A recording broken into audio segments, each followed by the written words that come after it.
I'm making another album, and today I'm working on the first track, and the problem that I have to solve is there's a conflict between making a successful piece of music that stands on its own and also making a piece of music that is successful in the context of the album. Because this album I'm working on is telling a specific story of discovering, along with everyone else, AI and what happened and what I thought and how I felt. And the first track on the album is meant to describe, express, looking back on it now, how I was in a kind of complacent, almost lazy state. I mean, I wasn't lazy in terms of my life, but it's almost like nothing really was changing. Everything was the same. It was kind of static. Now, me just saying that doesn't sound like a good piece of music. To express something that is static, I mean, music by its very nature, how it works is tension and release. And this really is meant to express something which is more simply about complacency, sitting back, not so much about this tension and release. And at this point, the track has a section at the end which I put in, which kind of releases the thing. And it works as a piece of music, but it isn't right for the album. And also the other question that is unanswered in my mind is, does it have a vocal or does it not have a vocal? At this point, I've got a vocal which is it's more like an improvised type of vocal where I'm just kind of singing about coasting, and I don't know whether that's what is needed. I don't know whether I like it, and I'm not sure whether I want a full vocal or an improvised vocal like the one I've got, or no vocal. So there's a lot of questions about this track, but I think the most important question, and the one that I'm going to attempt to make some headway on today, is if I remove that final section where things are released, which works in terms of the track, how do I create a shape within this piece of music which works, but which still maintains this feeling of being static? Because while I want to express that kind of complacency, sitting back, not really going anywhere, if you're expressing boredom, for instance, you don't want to write a boring piece of music.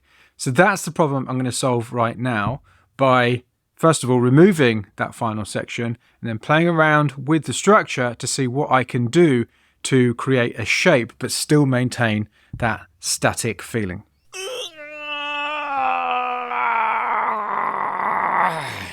So that session was a very good example of two things. Number one, me not being very focused and intentional, even though I think I ended up with a good result. And secondly, the difference between purpose and arc. So the session went on a bit too long, and I kind of went all over the place. I started by thinking I was going to do lyrics and then ended up making music, but ended with solving the problem, I think anyway, solving the problem that I came into the session with, which was that the piece was that the purpose was kind of static and the piece still needed to have an arc to it, a shape to it. And that problem, I feel, was solved. It's now starting with feeling complacent. The emotion I'm kind of doing is lazy and complacent. And then it's going into feeling trapped by that kind of lazy complacency. And then it ends with this kind of anxiety, like, oh, I've kind of got to escape. And I ended up doing that with the actual backing music without really working on the lyrics, even though I started off by using ChatGPT to analyze a free write. And by the way, if you want to watch the full session, if you're listening on the audio version, there's a link in the show notes to a video.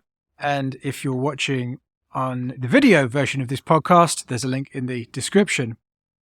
But really, what was most enlightening for me in this session was that by focusing on what the purpose was and then not giving up on creating a shape, I realized that there's a very big difference between purpose and emotional arc. It's like the purpose of a piece of music is the umbrella subject matter of the piece of music.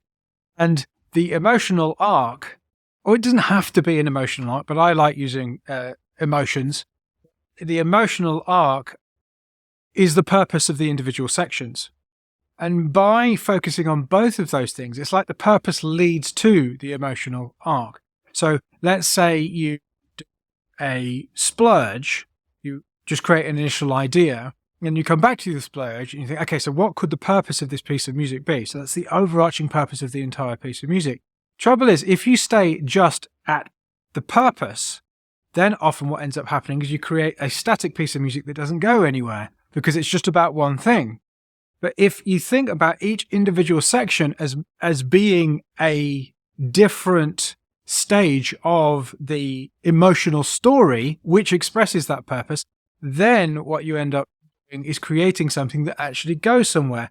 Even in a situation like this with my piece of music, where it is essentially, I felt when I came into this session that it was it was kind of a static purpose. But even within a static purpose, like feeling lazy and complacent, there are different emotions that you feel in that kind of a situation.